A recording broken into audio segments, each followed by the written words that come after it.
Hello, ladies and gentlemen, and welcome to the 11th episode of the Graphic Thoughts Podcast. I am your host, Dr. Panel. I want to thank everybody that has been listening to the episodes and is going to listen to the future episodes and leaving follows and leaving likes. Those help way more than you know. Very excited for this episode. Obviously, this episode you'll be hearing it on a Monday, or at least it's coming out on a Monday. You're listening to it whenever you're listening to it. This episode is a comic book episode, which means we are going back to comics. The last couple episodes have been DC, so I wanted to switch it up and do.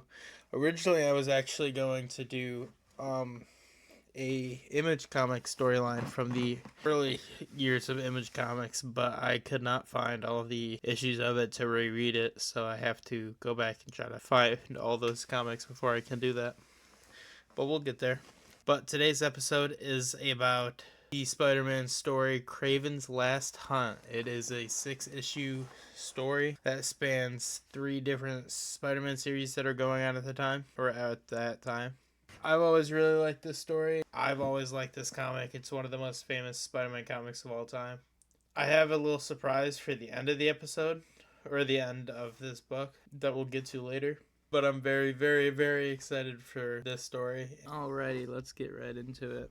Spider-Man's always been one of my favorite superheroes. He's probably my second or third favorite superhero in Marvel. And then probably in the top 5 or 6 in general, so... And then Kraven's probably my third or fourth favorite Spider-Man villain behind like Norman Osborn, Dr. Octavius, and probably Rhino. To look forward, I will say that we're probably going to be doing some more Spider-Man comics relatively soon. There's a lot of them that I want to do. Spider-Man's a really, like I was just saying, a really cool character to me. I like him a lot, and I know there's a lot of really popular stories of his, but there's also a lot of stories that are kind of been in the background a little bit that I want to talk about too, so we'll definitely do that. There will be some episodes that'll be a couple of stories in one, but a little backstory before we get into the actual story of this. Kraven's first appearance in the Spider-Man comic books was in The Amazing Spider-Man 15 in 1964. It was written by Stan Lee and the art was by Steve Ditko. Kraven is introduced as Sergei Kravinoff. I think it's a really cool name. I like the names that kind of have, you can kind of tell that it's it's a villain sounding name. Victor Von Doom, for example. He's a world famous big game hunter. His reputation has hunted the deadliest animals on Earth all around the world. He's never failed to capture his prey, to get finish the hunt. And he seeks the ultimate challenge every single time he goes through and gets the game and goes through a successful hunt. He wants more, he wants better, he wants a greater prize. He becomes bored hunting animals, so he's looking for something even bigger, even better. Spider-Man, not for the money, not for the revenge, not for ego and honor, or rather for ego and honor, not for revenge or money. He sets out this public challenge. Kraven publicly declares he will hunt and defeat Spider-Man. This immediately sets him apart from earlier villains. Obviously, this is only book 15, so we're not too deep into the Spider-Man mythos yet, because this is the original Spider-Man run. I've read, I think, I plan on reading all of it at some point, but I think 80-something, if I'm not mistaken. I could be mistaken. And then I've read a lot of the 2000 Spider-Man run, the mainline one. I don't remember what it was called. But obviously this sets him aside from other villains. No villain prior to this is just... there's villains that have targeted Spider-Man and have been public about targeting Spider-Man, but none of them... Obviously no villain before this has just been I just want to hunt him for the hunt, basically. The only reason he wants to hunt him is because he hasn't hunted anything as powerful as Spider-Man. He isn't greedy, he isn't insane, he's not looking to destroy the world. He just wants to kill Spider-Man. He's very disciplined, he's proud, he's strategic. He studies Spider-Man with months and months before even engaging with him the first time. He's a very, very different villain than Spider-Man ever faced prior to this. And then when it gets to Kraven's Last Hunt, it gets even just so much worse. So this all leads us to the next part. His strength and his senses. He puts out traps instead of using brute force to try to just take Spider-Man on head, directly. And he very, very, very much overpowers Spider-Man in the first confrontation. Like, Spider-Man can barely do a fucking thing. It's very much a one-sided fight. Obviously, the important things to take away from the initial thing is clearly, for one, Kraven wins cleanly.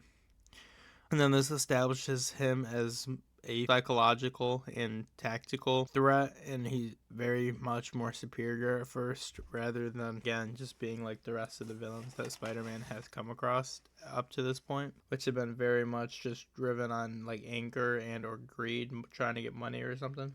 This leads us to Spider-Man regrouping. Peter is forced to kind of analyze the situation scientifically, think about the best strategic way to take down a specimen like Kraven. He studies Kraven's abilities and counteracts his enhancements. This reinforces a classic Spider-Man theme: intelligence beats raw strength. Obviously, that's kind of been his thing his entire life. He's always relied on his brain over just having these abilities and being as strong and capable as he is. This leads us directly into the final fight of the first book, his debut book. Spider-Man returns prepared. The rematch is intense but shorter. Peter wins decisively. Kraven accepts defeat, but not humiliation. He vows to hunt again. In my opinion, I think this was a very impactful debut, and it was a way to show, or they did a very good job showing, rather, how the differences between Kraven and the other villains without really directly pointing it out. They let his actions show it rather than them just saying, hey, he's different or something, you know what I mean? Something of those natures. So I really like the way they did that. I've always liked Kraven as a character, and I think this is a good debut. And then obviously his return is good too. So all in all, they've done Kraven really well in the comics, at least for these two stories. But what made this debut so impactful is this is Spider-Man's first honor-based villain, if that makes sense. He's not there to try to like get money or take over the world or anything of that nature. He isn't evil or chaotic. He's driven by pride. He wants to be the best hunter, and he considers Spider-Man prey. This is one of the, not necessarily rare, but one of the first examples of actual physical equal to Spider-Man at this point. Obviously, in 1964, there were very few villains who could overpower Spider-Man physically. Kraven could. And then this also is important because it sets up a return later for The Last Hunt, which would be, I think that was 1987 that story started, so a little over 20 years roughly. But obviously that leads us to Kraven's Last Hunt, which was the original thing we were here for. I just wanted to give us some background information before we jumped into it, because Kraven's a pretty big character and at least one of my favorite characters, So like I was saying, the time frame between Kraven's debut and then his return is about 20 years. I believe it's 1963 to 1987, so about 20 years, give or take. Like I was saying earlier, it runs through 3 different Spider-Man stories that were going on at that time, Spider-Man comic lines, which were the Amazing Spider-Man, Spectacular Spider-Man, and the Web of Spider-Man. I already went through that, so we're just go directly into the breakdown now of the Kraven's Last Hunt story arc. Kraven, Sergei Kravinoff, returns to New York. He believes he has never truly defeated Spider-Man, which is true. He lost to him in the first one, and then he's back now. If I'm remembering correctly, he didn't make any other appearances from then to now. I could be wrong, but I don't think he made any other appearance. I'm pretty sure it was his debut. And then it was hiatus for him to stay away for a while, because I think they eventually, even if they didn't know they were going to do this story, I do think they planned on doing something bigger with him in the future. So they kept him away for a while. But he never captured Spider-Man. He never beat him. He was never able to prove he was superior. So he returns to New York this time to be able to do that. He prepares meticulously, studying Peter Parker's patterns, psychology, everything about him, trying to figure out legitimately every single thing he possibly could. The tone is very heavy and poetic and psychological for page 1. He very much gets into show us how much rather that Kraven wants, like how badly he wants this, how badly he wants to prove that he's able to take down the Spider-Man. So before I get to the next part, I do want to just mention around the time period of this occurring in Spider-Man comics, maybe a year prior, maybe not even a year prior to this event, Peter Parker had finally been married to Mary Jane Watson, MJ, in the comics.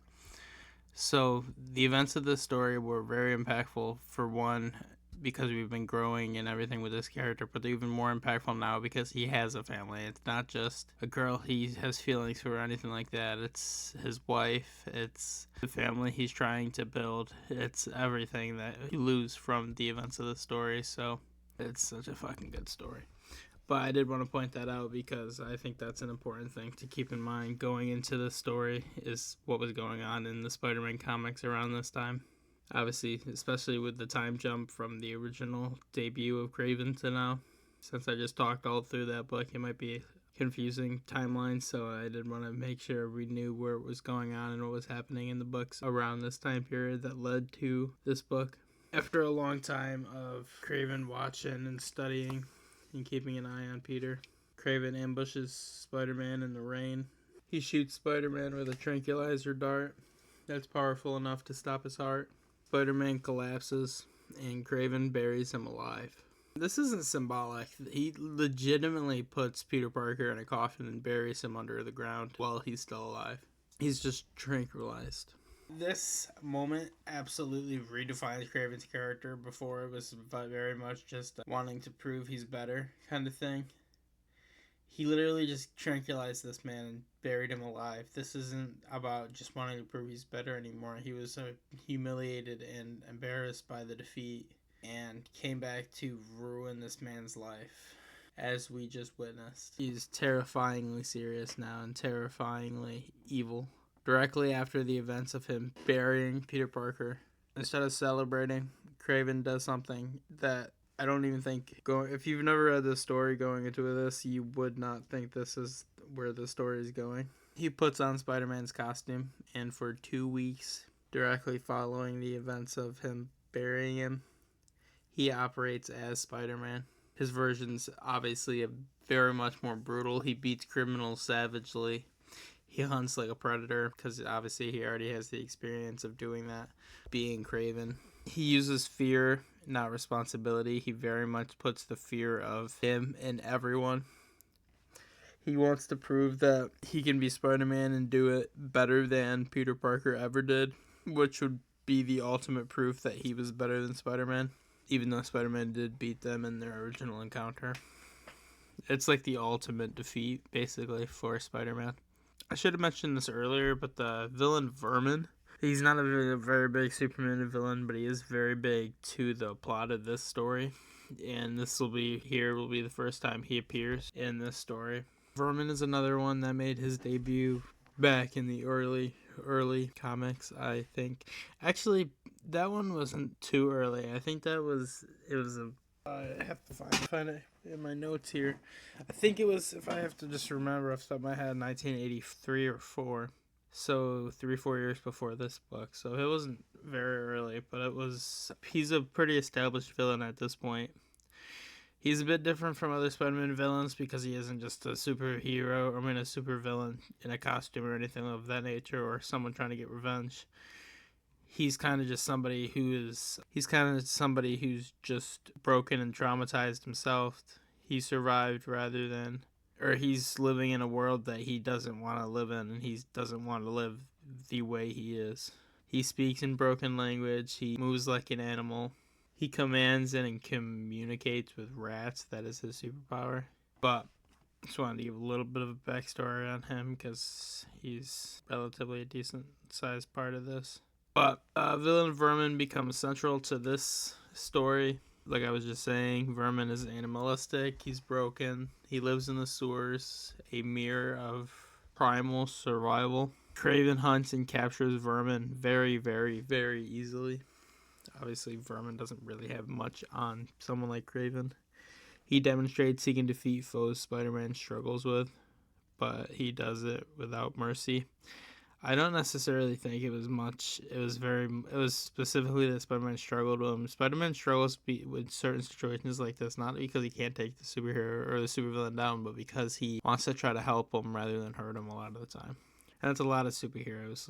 Different superheroes' weaknesses. This is about philosophy, though. Hunter versus hero. Obviously, if you're hunting someone, a villain down like that for a crime, for not even a crime he committed, literally just because he exists, are you really the superhero? Meanwhile, underground, Peter is trapped in darkness. We see hallucinations, flashbacks, fear, claustrophobia. He relives Uncle Ben's death, which is obviously the big catalyst. This is always something that's bothered me, because if you actually go back and read the original Spider-Man comics, Uncle Ben never said with great power comes great responsibility, but that is a big thing, and his death in general is a big catalyst to him becoming Spider-Man. So him reliving that's a big thing. He relives a lot of his past failures in the comics. I'm pretty sure by this time Gwen Stacy had died, so that would be one of them. And then his guilt, and then also by this time, actually no, Civil War hadn't happened by this time, so Aunt May hadn't been shot yet. But the grave becomes very symbolic that Spider-Man is Spider-Man just a mask, or is Peter Parker stronger than death? These are kind of questions you're left with throughout the story so far, and then the story a little bit going forward. He claws his way out. One of the most iconic splash pages in comic history. Realistically, the thumbnail for YouTube will probably be that splash page. It's one of the best panels in comic history, in my opinion.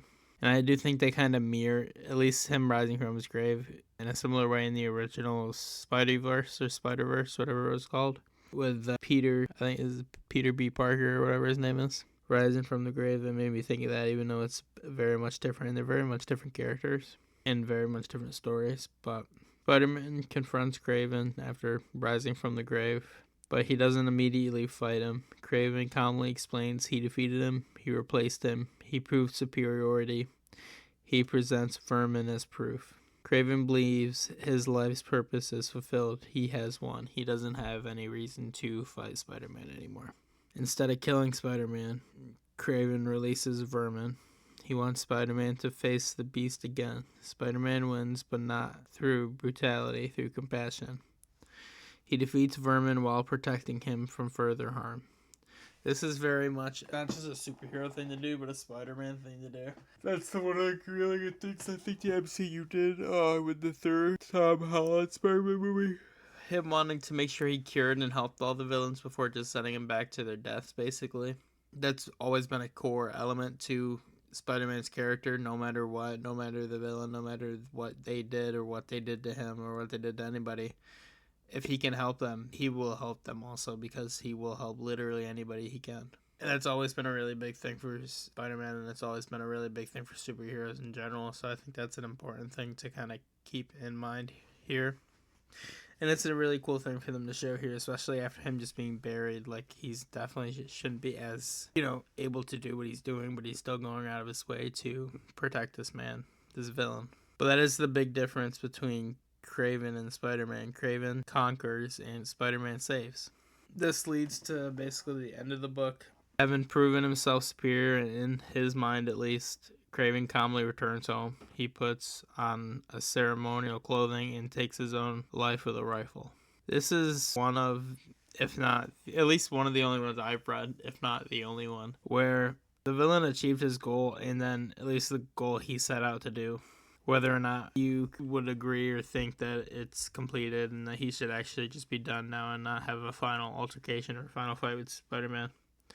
But the villain achieved his goal, and then he ends the story on his own terms. He didn't lose and go to jail or anything of that nature. And in this main continuity, Kraven does stay dead for a really long time. At some point, he does return. I think in the main continuity, I could be mistaken, but I think in the main continuity, the really big core themes of this book, the one main thing would be identity. Is Spider-Man's costume, or is Spider-Man a costume, rather? Or is it more of a moral code?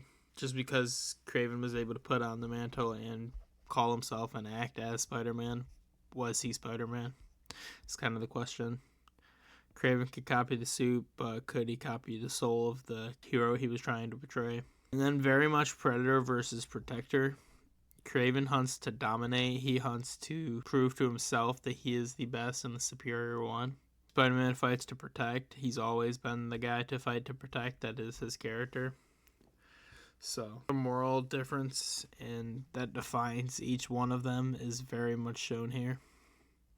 And I think they do a really good job at it. And I think they do a really good job at it. A lot of people's complaints with this story is just that Spider-Man doesn't look very strong in general, but I don't necessarily think it needed to. I think the importance of the story was to get over Kraven, if that makes sense. And just the psychological effects that this will have on the end of this book and then later books in general. Obviously, Peter Parker was just buried alive. That isn't something he's just going to move on and get over with just like that, so... And then death and rebirth. Obviously, Spider-Man, he doesn't literally die. He gets buried alive, but he's paralyzed to the point where his heart stops. He does come back alive, and then he is forced to dig himself out of his own grave. It's a resurrection story, but grounded in a very psychological horror style. It's truly, in my opinion, one of the best stories Marvel's done. Probably my top 5 Spider-Man stories. Big part of that is obviously because I like Kraven so much, and Kraven is the main guy. And I do think it does a really good job at picking up where he left off in the last book. So, why this book is so legendary is for a multitude of different reasons. For one, from just how dark and psychological the writing is. Seeing Spider-Man get buried in a book you're reading about Spider-Man is obviously very traumatizing. And if you're a younger person reading it for the first time, very traumatizing. You don't know where the story's going from there. So it's pretty freaking crazy. And it's also good to keep in mind that this book came out in the 80s. The 80s was a very much a lighter time for comics, if that makes sense. A lot of the darker, like Identity Crisis, Civil War, all of these things of that nature, they came out much later in comics. The darkest things that were happening in comics really back then were the death of Superman, Batman getting his back broken, stuff of that nature. But didn't have as many of the darker themes as they do now in comics, and then just around the early 2000s to mid 2000s. So you got to keep in mind it came out in the early 80s, and this is 87. And it's by far one of the most iconic Spider-Man rebirth stories of all time. Again, obviously he didn't actually die, but he basically came back from as close to death as you're going to get without actually dying. This has always been a really good book. When I do post the YouTube video, I will try to do different pictures. It might take a couple of days to get it up on YouTube format, but I want to try to do a couple just panels from the book to show the artwork. I know for the thumbnail at least it'll be the Spider-Man Rising from the Grave, but there's a lot of really good artwork in this book. A lot of really good artwork in this book. A lot of really, really good artwork at the time, just in general in Marvel Comics and DC Comics, but we're mainly talking about Marvel right now. But I really, really enjoyed that book, and I really, really enjoyed talking about that book and rereading it for this episode. I do want to get into a little bit just how this went on to affect Spider-Man in the immediate aftermath, and then kind of compare it to modern Kraven stories. For the Spider-Man one, obviously he was shot and buried alive for 2 weeks and replaced. This leaves deep trauma. Don't know if I really have to explain that. Directly after this story, Peter becomes very much more intense. His narration grows a lot darker. He reflects more on death and identity in general. Obviously, as close to death as he got in that scenario. It's something that's going to keep lingering and coming to his mind. And this is also truly one of the first times that Spider-Man truly faces mortality in a grounded, horror-driven way, especially on the scales of this. So, reading the story as you do, you expect it to be something that's going to haunt the character, and you do see it as the character progresses in stories afterwards. Like I was saying earlier, this story happened shortly after Peter remarried Mary Jane Watson. Mary Jane believed he was dead, grieved him, stayed emotionally strong in the grieving time so she could continue on, but obviously she thought she lost the love of her life. Afterward, after their part, after they were apart, and he does come back, and she finds out what happens, their relationship gets even stronger, if not the strongest it's ever been. Unlike many superhero marriages that break up or get on the rocks due to events, this one gets the bonds of the relationship gets stronger rather than breaks them apart. And then just in Spider-Man comics in general, in the continue on to the late 80s and then early 90s into the late 90s, Spider-Man comics in general just got more violent with more violent villains, more just horror-based storytelling.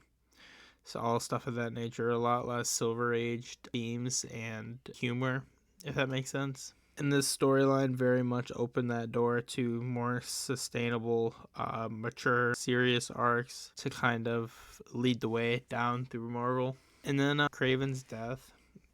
Obviously, Peter isn't too happy about this. Kraven's suicide haunts the mythos and the character in general as a whole. Peter doesn't celebrate it, like I was just saying. He sees it as tragic. This shifts Spider-Man's worldview slightly. Not every villain is conquerable. Some battles are psychological. And then that victory doesn't always feel good. It doesn't always mean, like, victory isn't always victory. Sometimes it's just being the one that survived. Really. The one that gets to walk away. The one that gets to continue. So, and then that kind of leads us into just the resurrection of Kraven many, many years later. When Kraven is eventually resurrected in later continuity, it reopens old wounds for Peter. His response is a little different than you would probably think, though. He no longer fears Kraven because he already survived the grave once, obviously. He was basically killed by him and he was able to come back. So that psychological hold that Kraven once had on Peter is basically gone at this point. So like I was saying, he was resurrected at one point, Kraven, but much like other characters, kind of similar to Barry Allen and DC, he was dead for a good while, about 20 years in real time. His death was treated very seriously. Spider-Man respects the finality of it. Instead of resurrecting him immediately, Marvel explores his family legacy in other avenues to kind of keep him in line with it rather than just Kraven. The Kravenoff family emerges. Kraven's relatives begin appearing. His son Vladimir briefly becomes the new Kraven. His daughter Anna Kravenoff, and then other extended family hunters. They believe that Kraven's name must continue, but none truly match Sergei's psychological depth. This builds towards something bigger, which would be Spider-Man Grim Hunt. I don't want to talk too much about that right now, just because I probably do that someday in a later video. But basically, the Kravenoff family performs a ritual sacrifice. They resurrect Kraven, but not fully. He returns angry, spiritually disturbed, feeling dishonored by the ritual. He believes he was only meant to die honorably.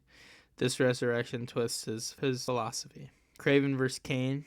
Instead of targeting Peter immediately, Kraven hunts Kane, a Spider-Man clone. Kraven believes defeating a true spider is necessary to cleanse his soul. He eventually kills Kane temporarily, but the act does not restore his honor. This is key. Resurrection robbed Kraven of the purity of his original ending.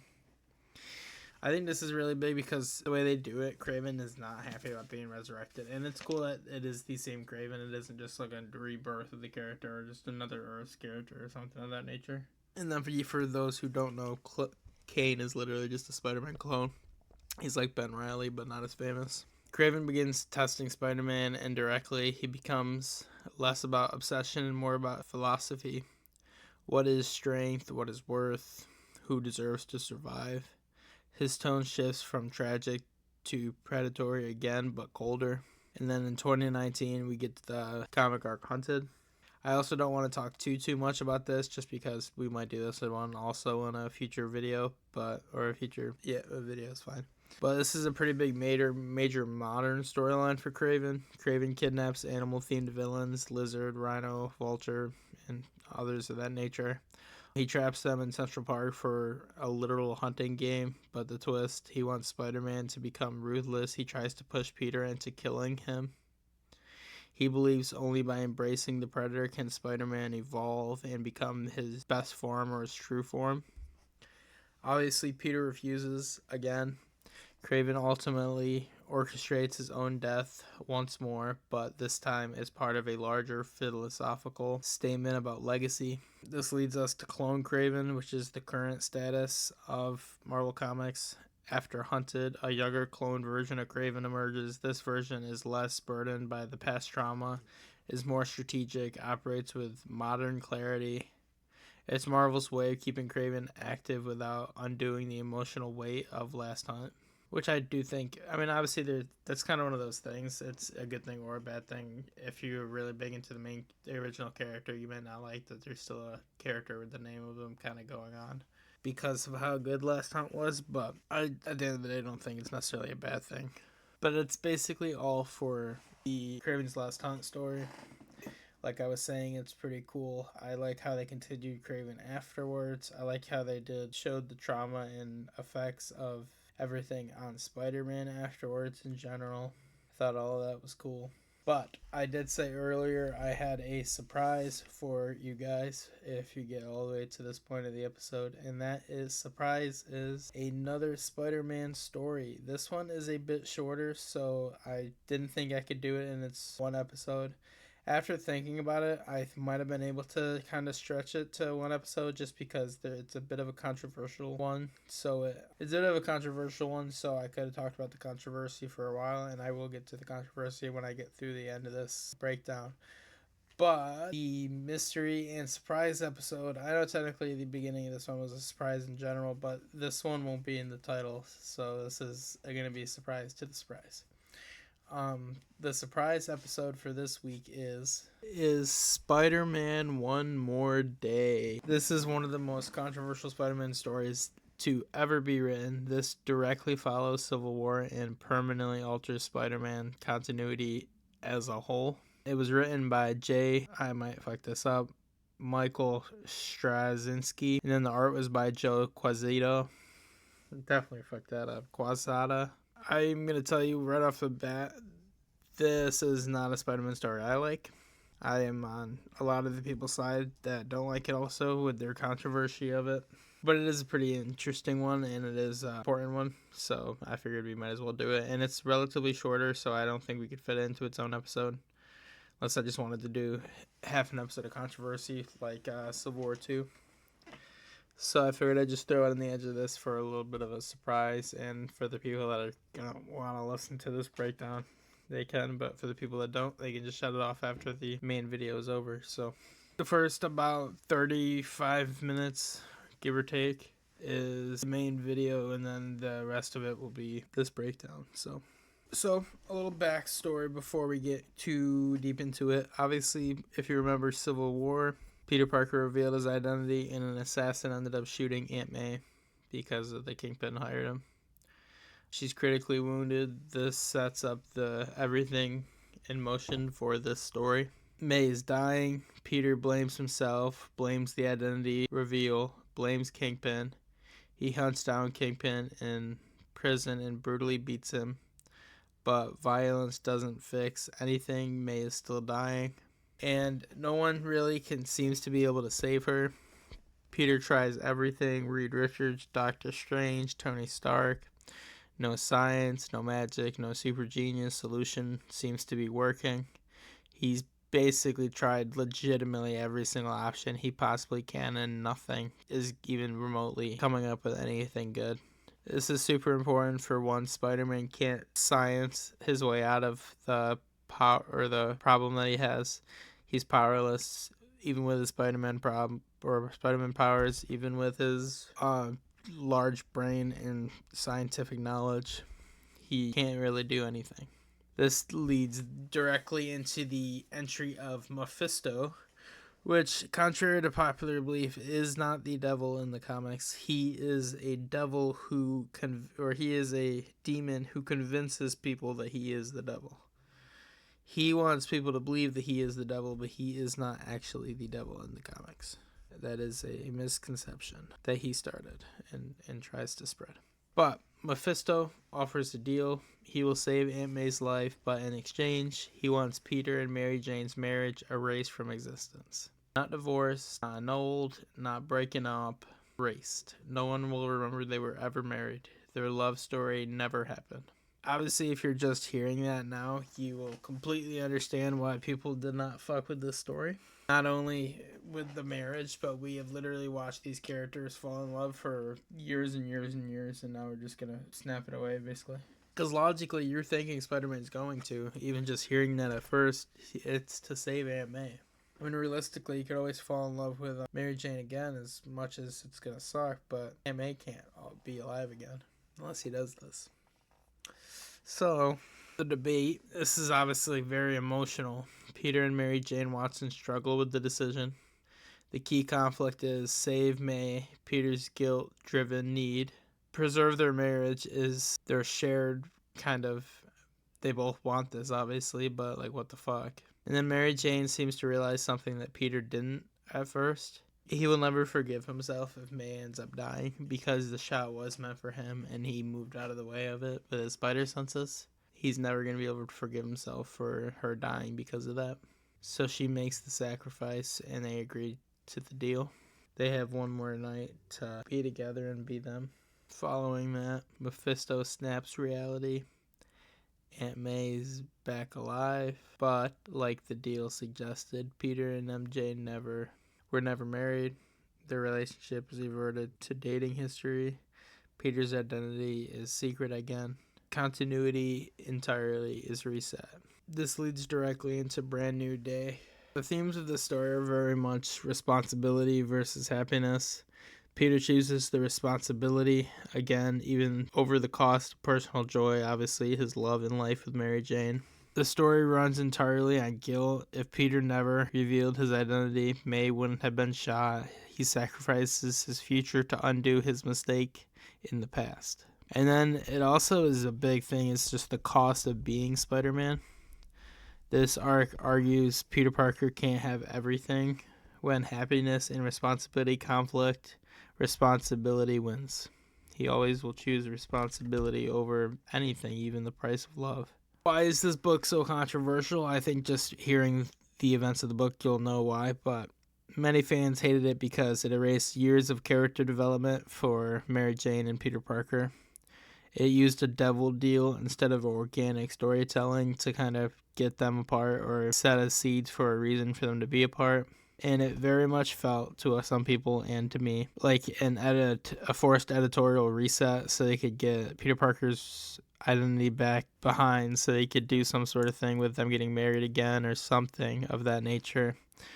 And so they can just find a way to get Aunt May back without undoing any of the effects of Civil War.